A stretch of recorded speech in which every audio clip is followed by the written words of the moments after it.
Hello. So in this video, I will talk about the basic setup of Fast API.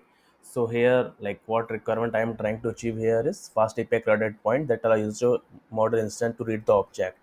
So here, what we structure we can follow here. So let me show you that what how we can use this fast API and what configuration we need to make. So here, let me give you demo first. So here means we can. So here we have the one model. So we can access that model. Model is something this that we are going to access. And another thing is means it should do auth 0 also. So to do auth 0 also, we created an account on manage auth0.com. So with that, it will allow give us the capability to create an application and to create an API. So here, so let's see how we can achieve that. How we can log in with our account with the Google, or with that it will provide us a token, something like so. It will provide us this token, so we can use this token to access that route that we created, that it mentioned like here model instant to read the object, so we can access that object.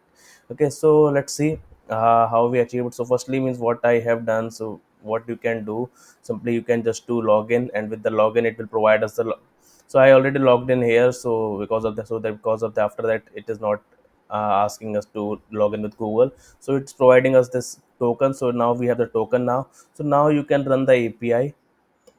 Now so if you open here, what you can do, so means it gave us an API. So here we have used that BRL token here, so that it provides a BRL token. So if you run the API now, it will give us the object that it return the data, that it has this data.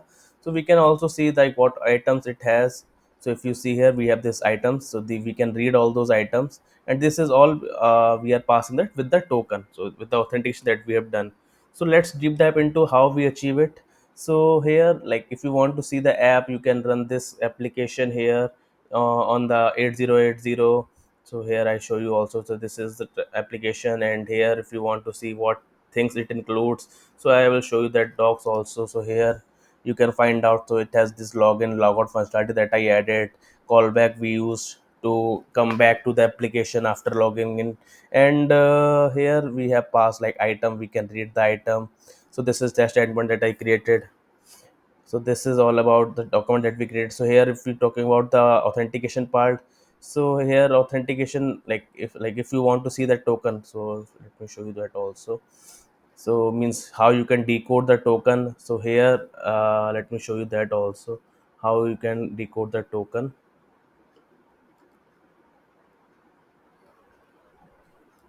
So just pass it in the JWT, it will give us the detail of that token.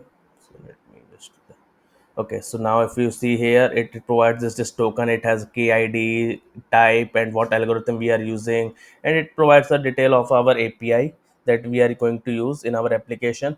This is just a decode, like to see the data. So how it works, like in the application, what I have done, I created an application. So in the application, I created this regular application, and also I created an API for it. So if you see here, we have created an API also. So we are using all the tokens keys from there. So if you see the environment file, we have this domain, client ID, secret, audience. So that this is just an example. So means we use these tokens to achieve that functionality. So if you see here, so what it returns, so we have passed this token and provides us this payload. So these are the few steps that we follow. So I will go into code now. So to run this application, we use this unicorn uvcorn we are using for it. And here we have used access token, scope, expires, and token type we are getting. And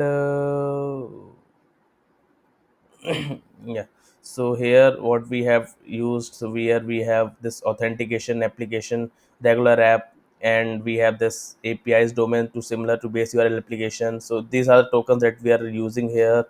And let's go into code now. So here, as I mentioned, so firstly we are loading the environment variables. Then we are doing auth to scheme. We are just so we have created this get, we are just getting data from the environment, we are using this algorithm, and we use this auth token, so means this is authorization URL, so that we are using here OP connect. So with this scope we are using, and here we can, this is optional, so means we can either deep, means if there is any issue then we can turn it on, otherwise we can remove it also.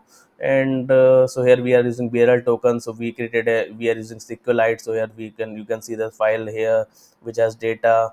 So here we are using this item here which has the data. So if you see this class, and here how we are seeing the data here. And yeah, so now what we are doing, so we are just, what we are just taking the JSON web key set here, jet jwks, then we are getting current, how we can get the current user. So in the current user, if you see the KID, so we are passing that, and we are just validating all those things, like is it invalid token, or is the key is found or not, so we can use that also. And yeah, we can just, so to do decode the key, what we are using token, key, algorithm, auth 0, audience, and domain. So audience, I already told you what this audience. So audience is basically API identifier custom API. If what it means, API identifier custom API, so here we have an API, so it has this, that the audience that we create, so it is just this route, this URL. And so yeah, means here, means if there is any error occur, then we are raising the exception here. And so we are calling this get item function to get the ID of that. So if we are passing 1 2, so it will give us the response. So, and also if you see the home page, so in the home page we added this fast API auth 0 integration. So if you see the home page, so this is the home page that we're talking about, login logout. So in the login logout we are calling those routes. So if you see here, we define the routes now here, login, and we have this logout route, and we have this item. So we can also add the item here with the test data if you want. And this is the callback URL that we're getting, like when we are authentication with the OAuth. So we are passing this, and what we are getting. So we are passing this data, and after that we are getting the response. And so this is all about the for the item. So this is just test for like this application running or not. So yeah, we can do that also. Also we can see, if you are talking about terminal, so in the terminal you can see like whatever the route you run, so it is triggering here also, like uh, and so if you want to check it here in the curl also, so if you see this curl, so I'm passing item to set is returning the response. So this is all about this CRUD project. So let me know if you want to discuss anything else. Yeah, thanks.